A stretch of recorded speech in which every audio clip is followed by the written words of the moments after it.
Attention wrestling fans, on Sunday, July 19th, the 2026 Independent St. Louis Wrestling Hall of Fame will be taking place at Andres Banquet Center, 4254 Telegraph Road in St. Louis, Missouri. Doors open at 12:30 p.m. and the event starts at 1 p.m. This year, 8 inductees have the opportunity to be inducted and forever enshrined in the Independent St. Louis Wrestling Hall of Fame. Big Bad Ben, Butch Fletcher, Steve Montana, The Beast, Marcus Mansfield, Tom Simon, Johnny Ramirez, and Keon Option will take their place amongst Independent St. Louis Wrestling Hall of Fame history as they enter the Independent St. Louis Wrestling Hall of Fame. Tickets are $30 in advance, $35 at the door. For additional information or for advance tickets, log on to www.istlwhof.com. That is the 2026 Independent St. Louis Wrestling Hall of Fame induction ceremony on Sunday, July 19th. Be there! Brothers and sisters, welcome to the 3-time award-winning audio podcast channel, Duke Loves Rasslin. We are the exclusive home of the Devon and the Duke podcast featuring WWE Hall of Famer Devon Dudley. And of course, our flagship interview show, Duke Loves Rasslin. We're bringing you the informative, hilarious, and enjoyable episodes each and every week. Subscribe, like, and share with everyone you know so you don't miss a single episode. Duke Loves Rasslin. Available wherever you listen to podcasts, including Spotify. That's right. Brothers and sisters, welcome back. Welcome back to the 3-time award-winning podcast, Duke Loves Rasslin, the show about pro wrestling and everything else. Folks, you know that I am a huge fan of independent pro wrestling. You know, it's not just about the big stars that we see today. If you're really serious about pro wrestling existing beyond us, then you always want to make sure that you provide a spotlight for those who are just coming up. And more importantly, for the folks who have put in the work, they bled, they sweat, they paid the ultimate price of a pro wrestling lifetime, it is important to acknowledge them. You know, so that's why I love to talk about Hall of Famers.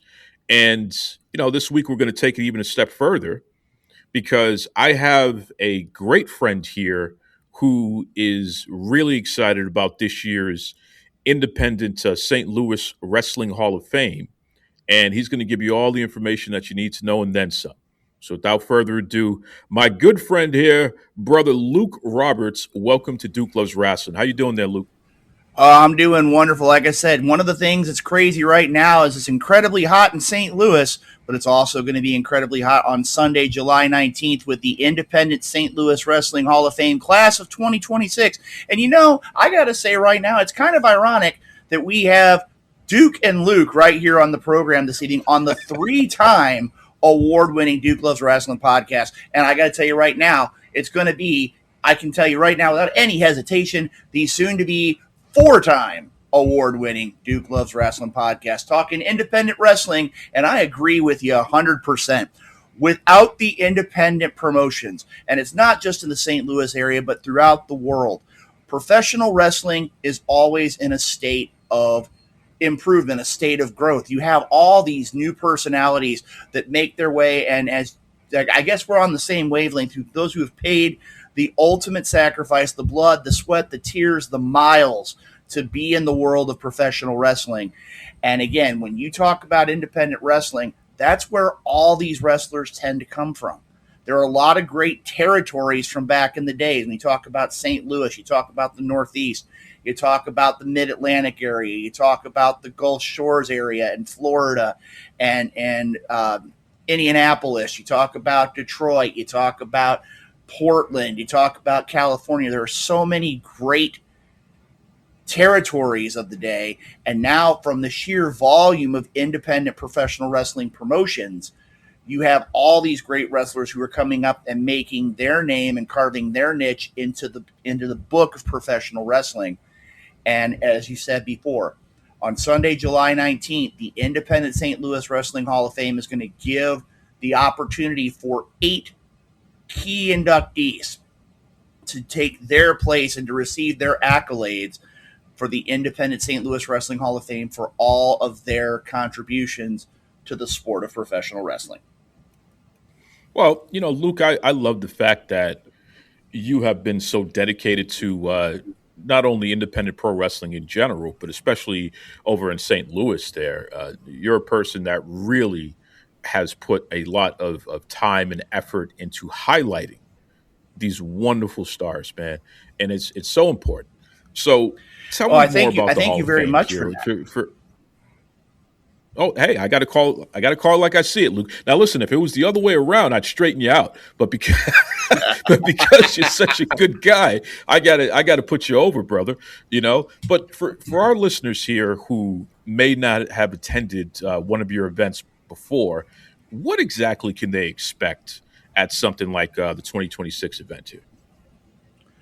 At this event, I mean, again, it's one of those where the Independent St. Louis Wrestling Hall of Fame has been in existence since 2018. It was the original brainchild of Big Time Jim Harris, who at the time was a retiring official for the MMWA, and a gentleman by the name of Nick Ridenauer, who has a very storied history in the world of professional wrestling, a longtime friend of the Hebner brothers and several others here in the St. Louis area.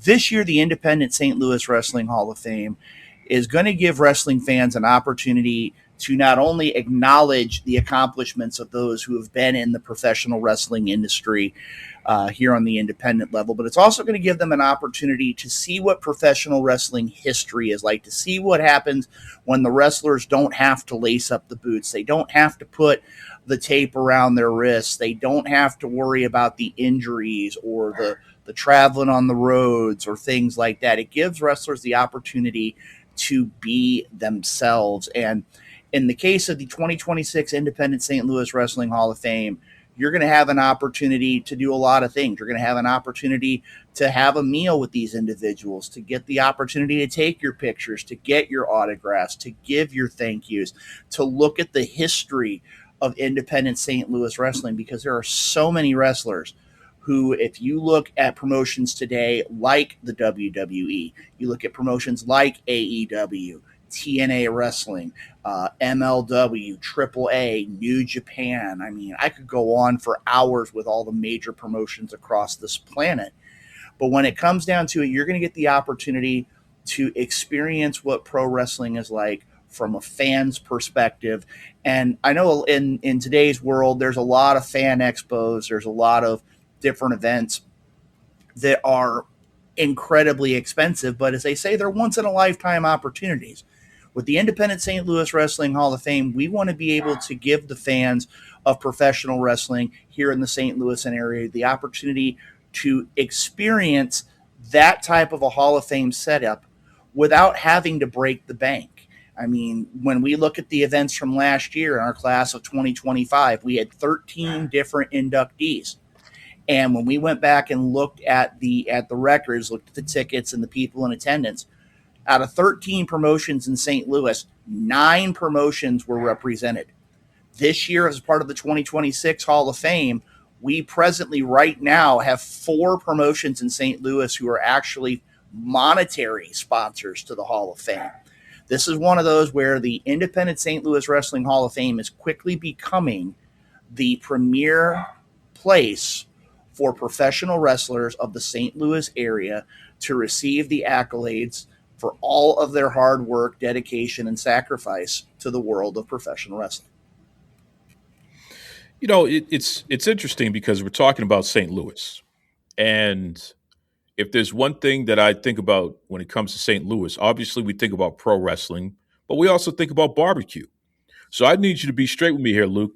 Are we going to have some barbecue at the event? Especially the ribs. We need the St. Louis style sauce. Come on, man! Don't hold out on me now. Hey, I'm just thankful in the fact that you and I are along the same lines, my friend. I mean, that's one of those. My wife says I've become a rib connoisseur, almost a rib snob when it comes to the opportunity to have ribs. But there is one thing to look at when you look at St. Louis, and again, not just from the professional wrestling. You look at it from the perspective of things like St. Louis style ribs. You look at things like toasted wraps, toasted ravioli for those that aren't familiar here in the St. Louis area. That's one of the key staples here, especially if you go out into the Hill District of St. Louis. You get the opportunity to experience those. One of my longtime broadcast colleagues out of Kansas City came down here, and he thought I was joking that toasted ravioli were all that. And a matter of fact, when there was a restaurant that came to Kansas City and opened up and started selling toasted raviolis, and he told everybody at work, "Hey, you got to get these. You have got to experience toasted ravs." But you also look at that, and you also look at another staple of gooey butter cake as well. That's one of those Whoa. here in our area. If you've never had a chance to have that, you got to have it and add that on your bucket list. But like I said, when it comes down to it, that's one of the things that's making this year's Hall of Fame so great, is the idea of where a lot of the wrestlers are making it a point. It's not just a one-day event. Right now, we're in the midst of actually trying to make this into more of a weekend, much like you would see with a lot of the major promotions. I know that things that have been talked about that may very well go on in future events would be the idea of having, much like the Cauliflower Alley Club used to have, a karaoke night where you get the opportunity to have all the wrestlers come out. And to be honest, some may very well make fools of themselves because they can't carry a tune in a bucket. But when it comes down to, I mean, we've talked about things like that. There's a couple events that are going on in the St. Louis area that weekend. And ironically, for the last 3 years now, including 2026, there is a promotion called CHWA. They're a very young promotion. They've only been around about 7 or 8 years. And they're actually having an event the night before. And we've been working with them to possibly see if we can have some of the Hall of Famers be in attendance at their event, considering as it stands right now, if you include myself and fellow 2025 Hall of Famer Sadie Blaze, who works behind the scenes with CHWA, in the last 2 years, 4 members of the Hall of Fame have been in some form or another inside the squared circle for CHWA. And again, that's one of those opportunities where professional wrestling fans enjoy the sport of professional wrestling. And to give you an idea, when you get the opportunity to experience those kinds of things, and again, with all the other great things in St. Louis, I'm surprised you didn't mention anything about baseball. But then again, that's kind of a dicey subject here when you got the St. Louis Cardinals. I know you got a lot of people up in the Northeast that like the Boston Red Sox. You got people that like that other team that builds their own stadium and was once owned for long periods of time by George Steinbrenner. You got myself, who's a diehard Cubs fan. I know that's going to get a lot of flack from people, but when it comes down to it, the Hall of Fame gives you an opportunity for all these different groups of people to come together, to share the stories, to share the memories. And like I said, when it comes down to it, if people come to St. Louis, they're going to have that opportunity. And just because it may not necessarily be at the event, it doesn't mean that we can't go on a late night trip for those that are coming in from outside the area and staying in St. Louis either on that Saturday or that Sunday or spending that whole weekend. I mean, it could be an opportunity to go get those things, or maybe get some Ted Drews. I know a lot of people aren't familiar with Ted Drews here in the St. Louis area with their frozen custard. Again, lots of great things, and they all tie back around things that are perfect when it comes to the world of pro wrestling. Absolutely, absolutely, and definitely shout out to the young upstarts there who are really making things happen. I'm talking about CHWA, Cottage Hills Wrestling Alliance. I know that Elride is their undisputed CHWA champion. I actually got to stop you right there, Duke. As it Uh-oh. stands right now, no, this has just been in the last few weeks. Elride defended his championship against Jalen Strong, and I'm going to reference this here, and I think I've done this on pretty much every interview that I've done in about the last year. Jalen Strong, if you don't know who this man is, catch him on YouTube, catch him on any kind of video networking you can. This man has all the potential in the world to be the next WWE, AEW superstar. The man is young, he's experienced, he's gaining a wealth of knowledge. He went in and wrestled Elride for the CHWA championship. He won it, but just as quickly as he won it, there is a championship in the CHWA called the One Up Championship. And the One Up Championship basically acts like a money in the bank. It allows you to call your shot at any time. And earlier in the night, the international champion, that being the Anomaly IP Mason, wound up winning that championship under some dubious circumstances. And Jalen Strong is celebrating his victory. He gets the hand raised. Everybody's feeling great.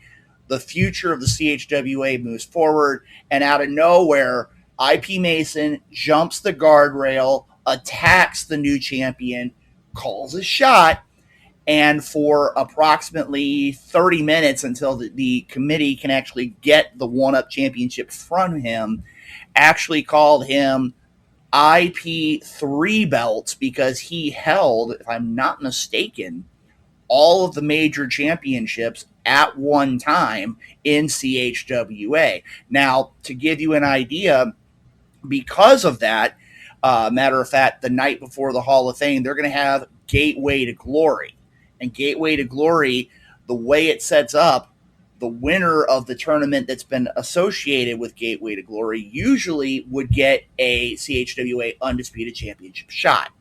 But in this case, the winner of the tournament, from my understanding, will automatically become the one-up champion, which basically would give them that same opportunity. Things are getting very, very crazy in CHWA over the last few weeks. And again, it's one of those, when you look at those things, CHWA is bringing that next generation forward. And there's a lot of great promotions that are like that. Promotions like CHWA, one that doesn't get a lot of credit, but I really feel should because of its longevity.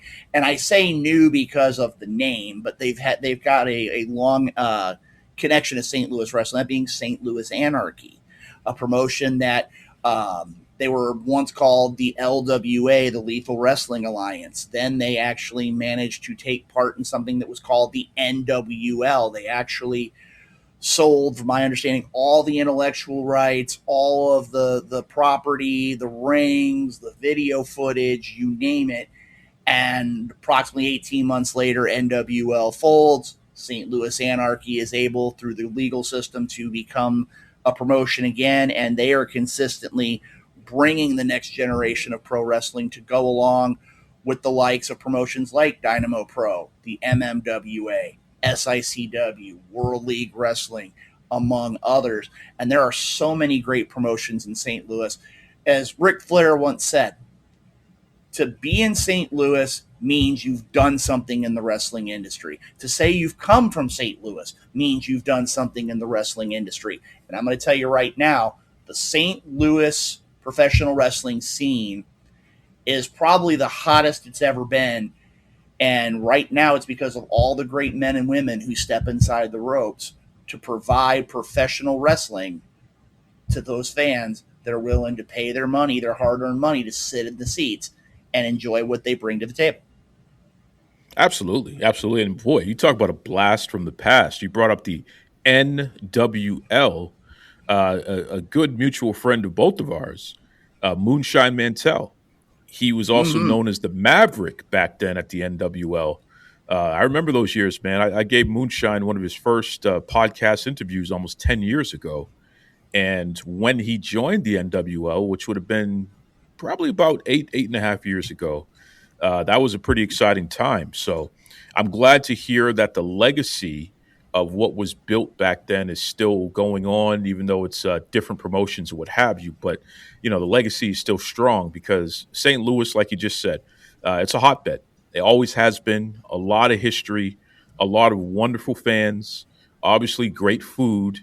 And it's just always a pleasure to talk to any of the folks who have anything to do with the scene out there because it matters.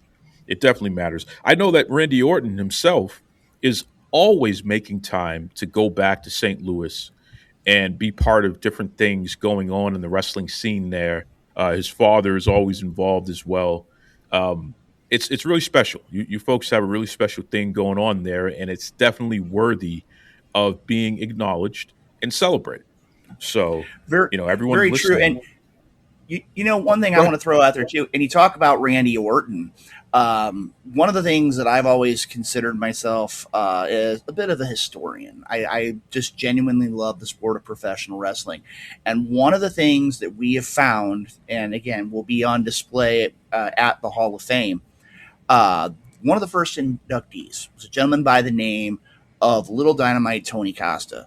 This was a man that was the epitome of St. Louis pro wrestling. He was around for, I want to say, better part of 40 years.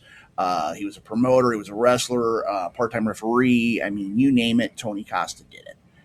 And when we were looking back at the history last year, one of the things I thought would be kind of unique to kind of take the professional wrestling history here in St. Louis a little bit farther is I contacted as many of the promotions as were willing, and we actually got some of the old promotional posters from back in the day. And one of the things we found was a poster, and I'm not sure if it was his first or his second match of Randy Orton inside the ring. Now, some people will change the story and they'll say, oh, well, Randy Orton got to start in OVW. And again, a lot of people would say that was his launching point. But what a lot of people don't understand is that Randy Orton had a handful of matches in St. Louis before he even got to that point. And that's one of the things that you look at. We actually have, and I'd have to go back and look in the history books, if it's his first or his second pro match against a gentleman who's in the Hall of Fame also by the name of Phil E. Blunt. And to be able to find those things and to have those pieces of history really shows the full circle nature of professional wrestling. And again, Randy Orton has been one of those that he never discredits his roots. He always talks about being in St. Louis. And you bring up Cowboy Bob Orton, and I got to share a story because it's been weird that my career has been so tied with Cowboy Bob Orton. It's not even funny. Back in '97, long time ago, over 30 years, I had an opportunity to wrestle for a promotion called the Mississippi Valley Wrestling Alliance.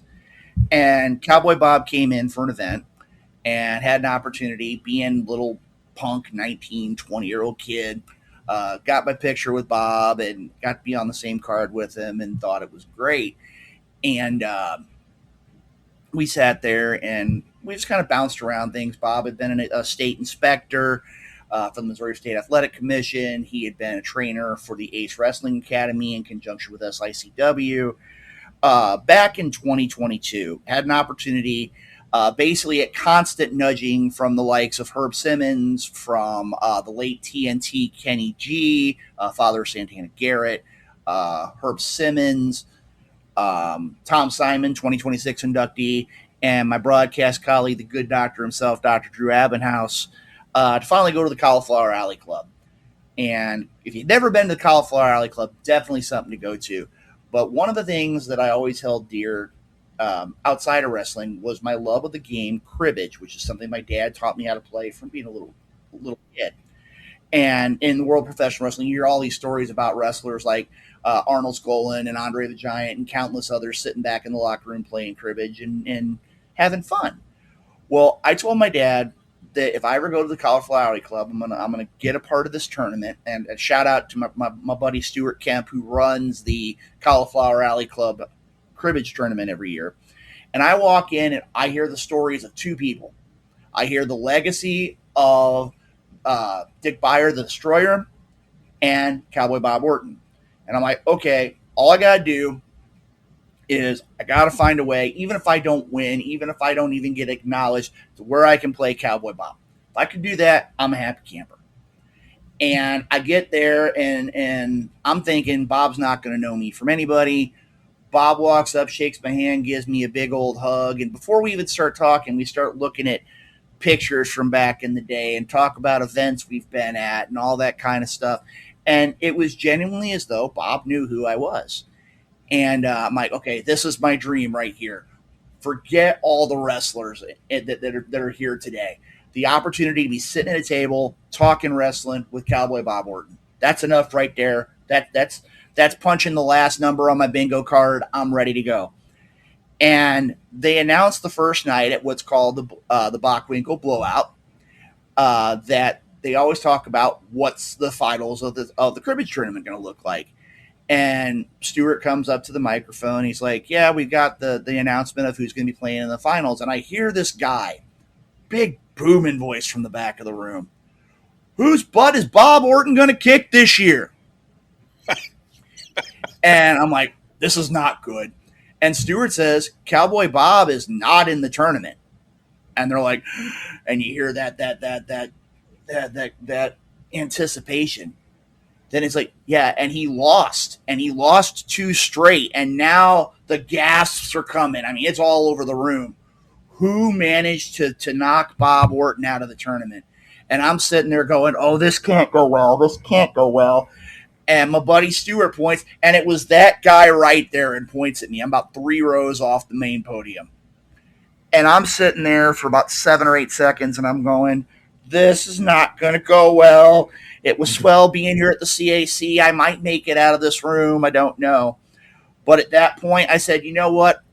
You only live once. And I went there and I did the Hogan and I started listening to all those boos and I just started sucking it up.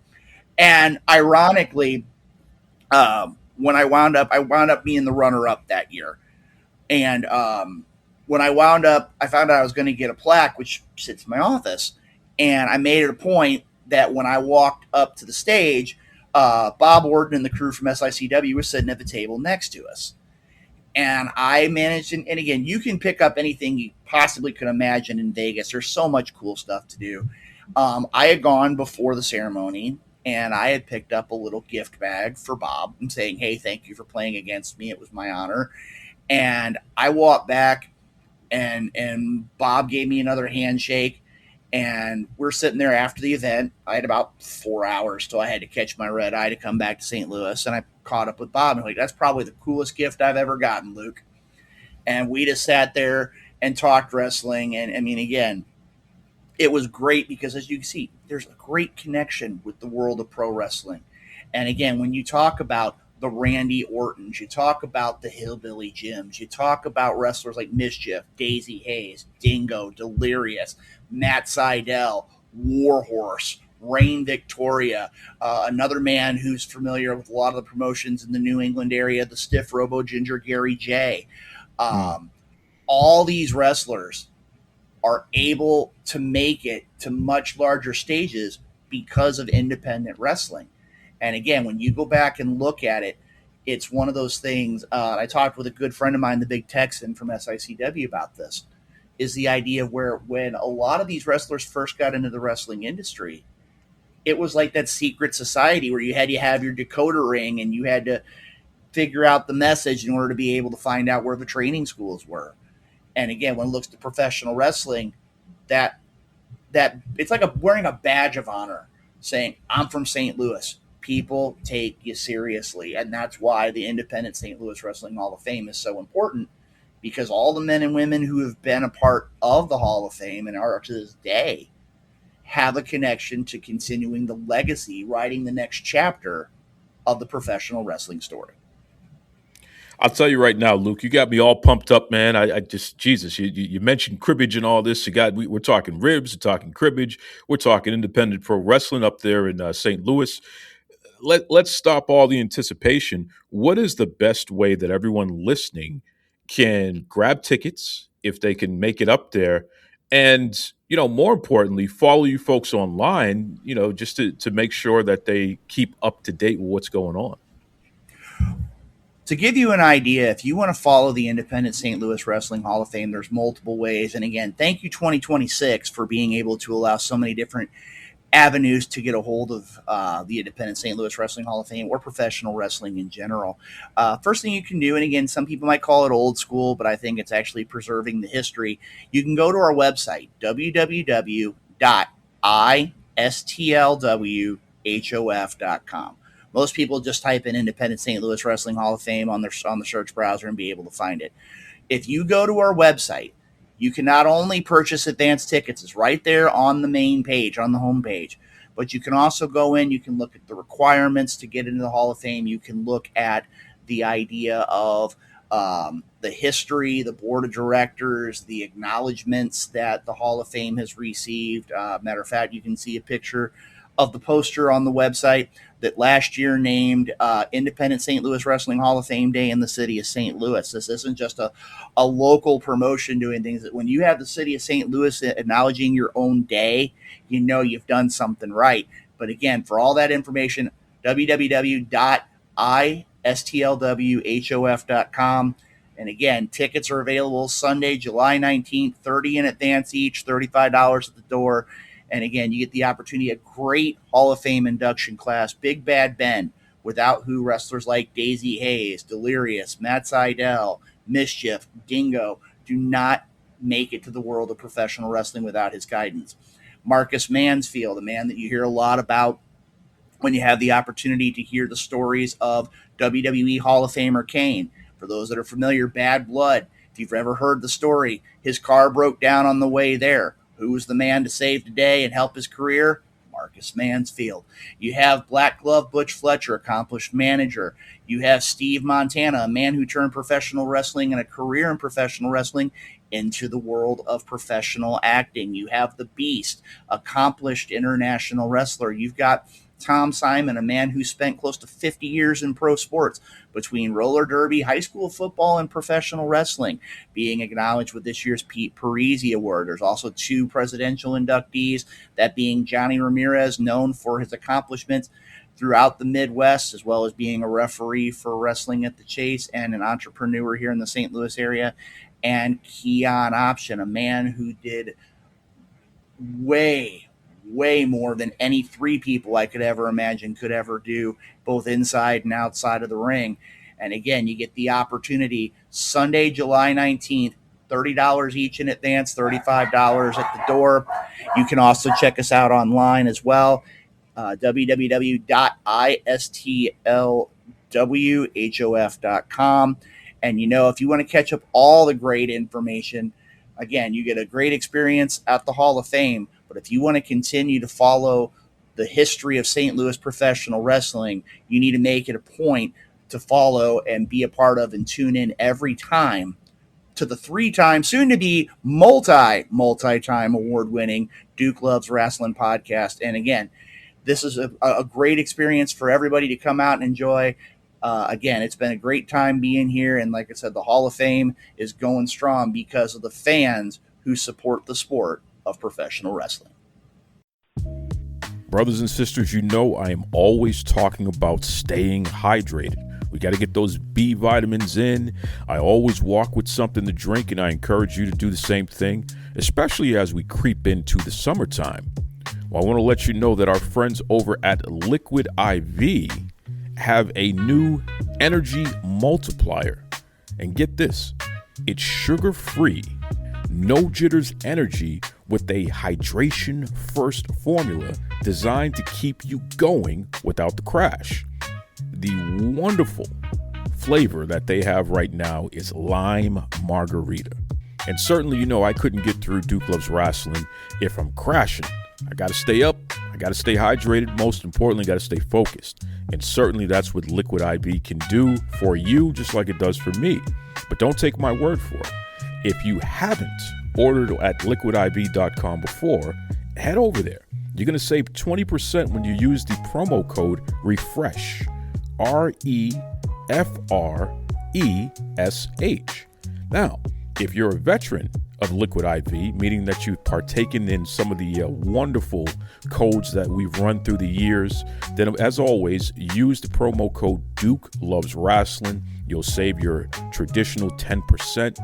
I just want everybody to be hydrated. I want you to have safe energy.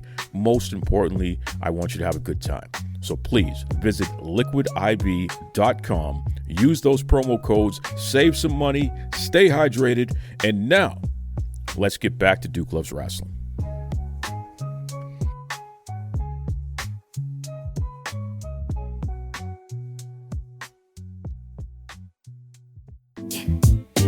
Fresh threads and kicks so clean. Style so sharp, making a scene. Live your life in the freshest wear. Join the vibe if you dare. Strictly for the culture, brand so fine. Dress to impress and show your shine. Strictly for the culture, every day. Step in style in your unique way.